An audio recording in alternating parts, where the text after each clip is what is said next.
আমরা জানি ইয়াজুজ মাজুজ বলে বাপজি একটা দল কিয়ামতের আগে বেরিয়ে আসবে, বলে না উলামারা?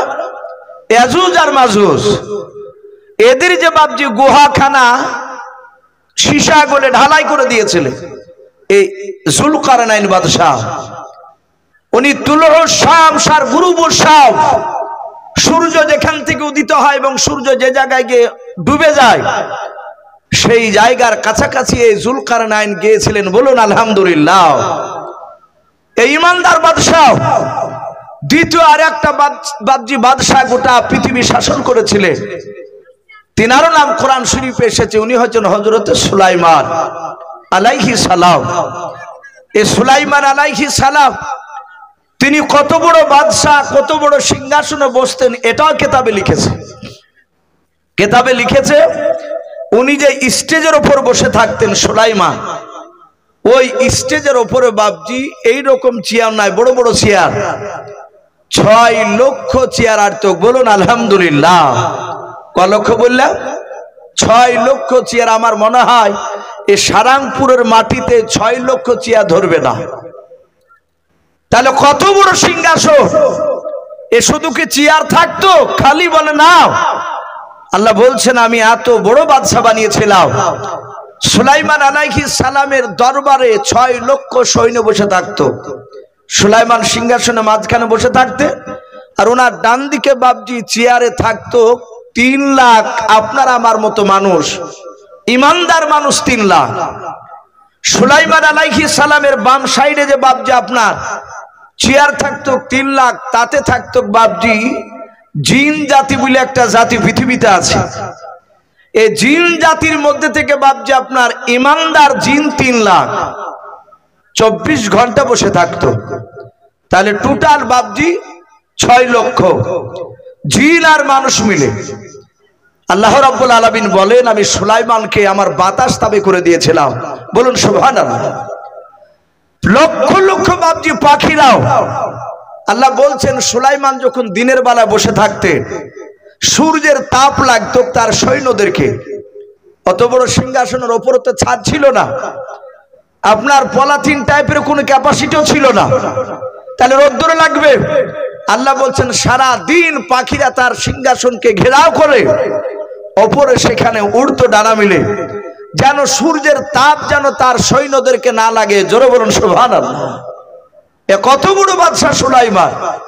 আল্লাহ রাব্বুল আলামিন বলে এ সুলাইমান আলাইহিস সালামকে কত বড় বাদশা বানিয়েছিলেন সূরাতুন নামাল আল্লাহ বলেছে।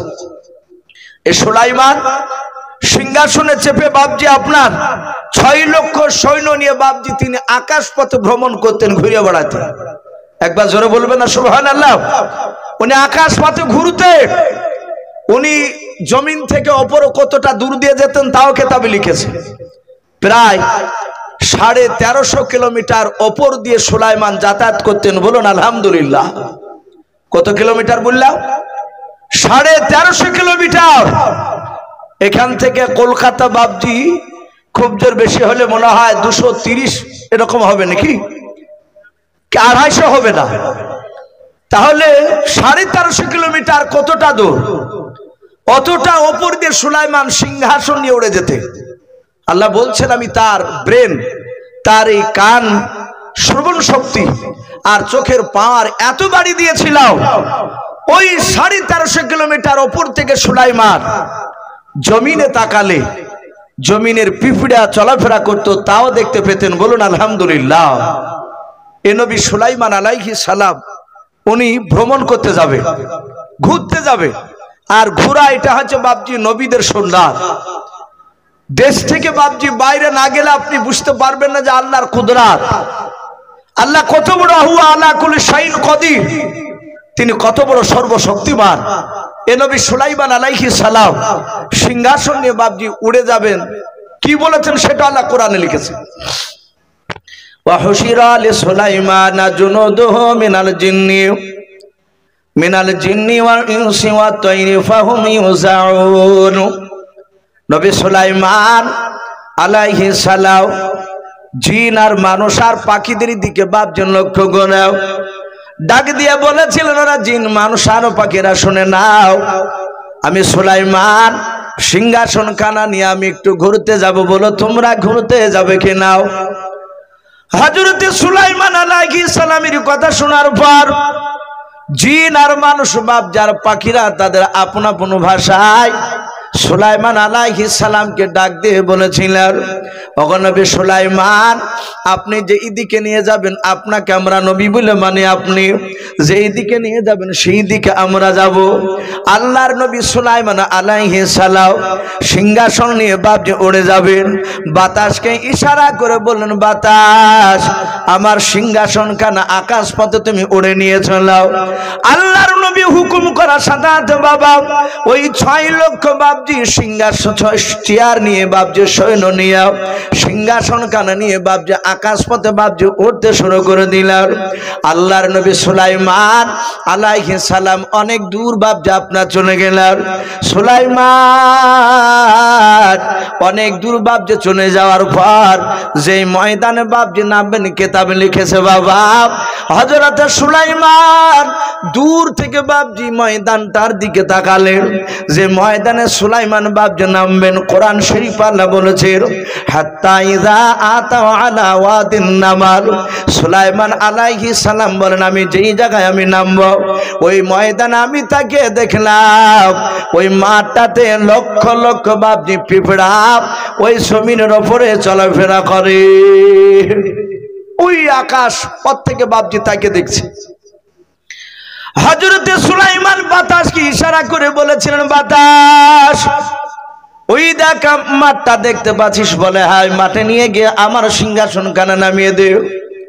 সুলাইমান আলাইহিস সালাম যাহাতে ইশারা করলেন বাতাসের ভাষায় বাতাস নবী সুলাইমানকে বলেন, চিন্তা করবেন না।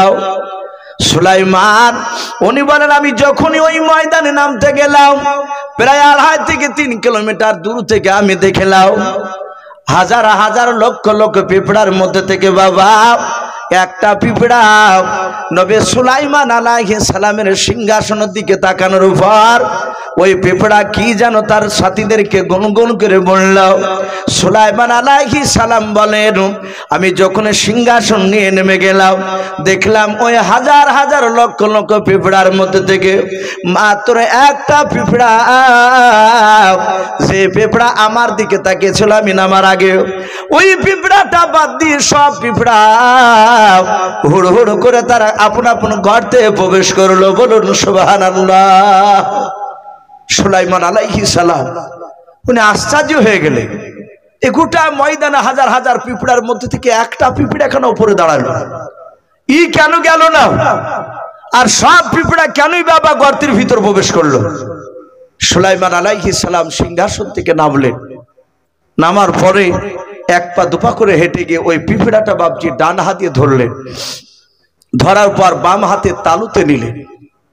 তালুতে নেওয়ার পরে সুলাইমান আলাইহিস সালাম পিঁপড়ার ভাষায় সুলাইমান বলছেন, এই পিঁপড়া, এই আমি আকাশ পথ থেকে দেখলাম এই ময়দানে হাজার হাজার পিঁপড়ে ছিল, সব পিঁপড়া গর্তে চলে গেল, তুই যেন কি বললি, কি এমন কথা বললি যে পিঁপড়া গর্তে চলে গেল? সুলাইমান আলাইহিস সালাম পিঁপড়ার ভাষায় কথা বলেছেন। পিঁপড়া অবাক। পিঁপড়া বলছে, ওগো নবী সুলাইমান, আপনি আমার ভাষা বলতে পারেন? সুলাইমান নবী বলেন, আমি তোর ভাষা বলতে পারি, আমি বুঝতে পারি। জোরে বলুন সুবহানাল্লাহ। নবীজি বলেছে গোটা পৃথিবীতে বাপজি সমস্ত নবীর অসুরের মধ্যে থেকে 2টো নবী সারা পৃথিবীর মাকলুকাতের কথা বলতে পারতেন, বুঝতে পারতেন। সেই 2টো নবী, 1 নম্বর নবী হচ্ছে আপনার আমার নবী মুহাম্মদ রাসূলুল্লাহ সাল্লাল্লাহু তাআলা আলাইহি ওয়াসাল্লাম।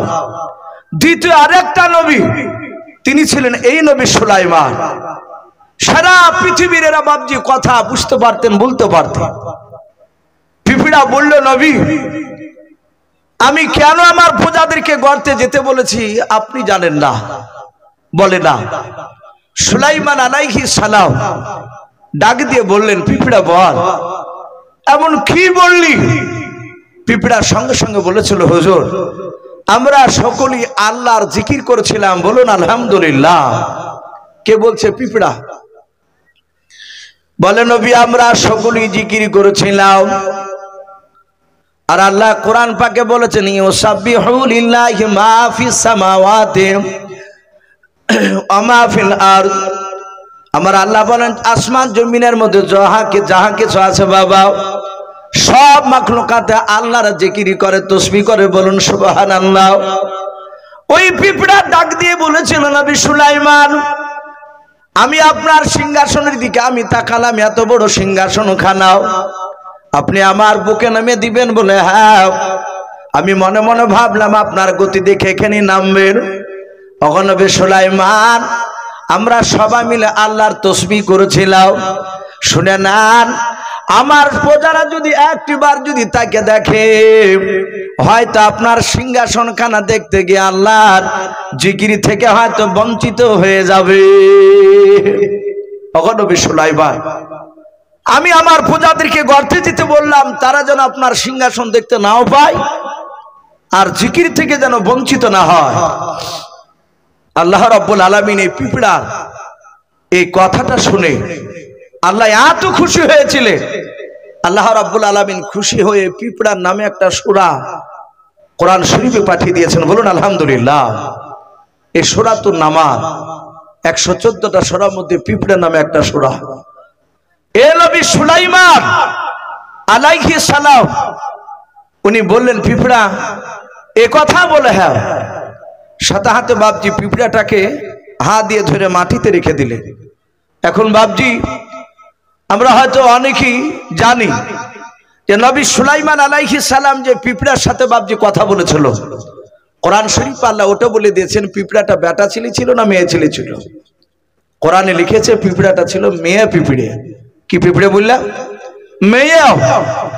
ওই পিঁপড়া বলেছিল আমি রানী এই ময়দানে, সমস্ত পিঁপড়ারা আমার নেতৃত্ব মেনে চলে। নবী সুলাইমান আলাইহিস সালাম সঙ্গে সঙ্গে বাপজি আপনার পিঁপড়াটাকে হাতে করে তুলে যখন মাটিতে রেখে দিলে, পিঁপড়া বলল, ওগো নবী সুলাইমান আপনি আমাকে ফেলে দিলেন? নবী বললেন, না তো আমি তো ফেলি নাই। বলে তাহলে হুজুর আরে একবার আপনি আপনার হাতে তালুতে নেন। নবী সুলাইমান আলাইহিস সালাম আবার হাতে তালুতে নিলেন। নেয়ার পর বলেন, বল পিঁপড়া কি তাড়াতাড়ি বলবি বল। পিঁপড়া বলল, হুজুর আপনি যখন আমার দেশে যখন ঘুরতে এসেছে, তাহলে তো আপনি আমার দেশের মেহমান। জোরে বলুন আলহামদুলিল্লাহ। পিঁপড়াতে বলছে আপনি আমার দেশের মেহমান। ওগো নবী সুলাইমান আমি এই ময়দানের রানী, তাহলে দয়া করে আপনি আমার দাওয়াত গ্রহণ করুন। দাওয়াত দিচ্ছে পিঁপড়াতে নবী সুলাইমানকে। সুলাইমান আলাইহিস সালাম উনি মুচকে মুচকে হাসছেন পিঁপড়ার দাওয়াত শুনে। ইয়া বা কি খাওয়াবে? ডাক দিয়ে বলেছিল, এই পিঁপড়া এই, আমি এখানে একা আসিনি, ওই সিংহাসনের উপরে 6 লক্ষ সৈন্য আছে আমার, সবাইকে খেতে দিতে পারবি? পিঁপড়া রানী বলেছিল, হুজুর চিন্তা করবেন না, আপনার সৈন্যর সকলের দাওয়াত থাকলে একবার জোরে বলুন সুবহানাল্লাহ। সুলাইমান আলাইহিস সালাম তিনি দাওয়াত গ্রহণ করলেন। দেখে দিন আমাকে কি খাওয়ায়, আর পিঁপড়ে এমন কি খাওয়াবে আমাদের সবাইকে। সুলাইমান আলাইহিস সালাম সিংহাসনে বসা, পিঁপড়া রানী গর্তে বাপজি চলে গেল। বেশ কিছুক্ষণ পর বাপজি গর্ত থেকে ফিরে আসার পরে দেখছে তার পেছন পেছন কয়েকটা পিঁপড়াতে আপনার বড় খাঞ্চা, বড় থাল যাকে বলি আমরা মসজিদে বাপজি, আপনাদের এখানে তাবলিগ আসে না? তাবলিগ আমাদেরকে দেখবেন বাপজি ওরা ওই বড় খাঞ্চাতে 4 জন 5 জন মিলে খাবার খায়। তো কয়েকটা থালাতে বাপজি টিড্ডি ভাজা করে নিয়ে আসলেন। টিড্ডি ছোট ছোট বাপজি এক ধরনের পোকার মতো দেখতে, ওই ধানের হয়ে এক ধরনের দেখেন ফড়িং দেখতে পাওয়া যায়। মাথাটা মোটা, বডিটা বাপজি বেশ ভালোই মোটা, পাগুলো লম্বা, সবুজ রঙের, বেশি দূর উড়ে যায় না, 10-12 হাত উড়িয়ে গিয়ে ধপাস করে বসে পড়ে। আমরা অনেকে হাঁটু পানে বলি, গাঙ্গুহি বলি। তো ওই রকম বাপজি কেউ বলেছেন একেবারে ওটাই ছিল টিড্ডি, আর না হলে ওই রকম কোয়ালিটি। কয়েকটা ভাজা করে নিয়ে এসে সুলাইমান আলাইহিস সালাম উনি বসে দেখলেন টিড্ডি ভাজা খাঞ্চাতে। পিঁপড়া রানী বলল, হুজুর আপনি খান, আপনার সৈন্যদেরকে খেতে বলুন, তার আগে সকলকে বিসমিল্লাহ বলে খেতে বলুন। জোরে বলুন সুবহানাল্লাহ। কে বলছেন পিপিড়াতে যে বিসমিল্লাহ বলে খেতে বলুন? তাহলে আমরা বুঝতে পারলাম বিসমিল্লাহ নবী জামানাতে চালু হয়েছে তা নয়, ওই বিলকিস রানী নয়, সুলাইমান আলাইহিস সালামের সময় থেকে বাপজি এই বিসমিল্লাহ চালু ছিল। হযরতে সুলাইমান খেতে লাগলে, তার সৈন্যরা খেলে, আল্লাহ রাব্বুল আলামিন এত বরকত দিলে যে ওই টিট্টির কয়েকটা রান খেতে পারে না। জোরে বলুন আলহামদুলিল্লাহ।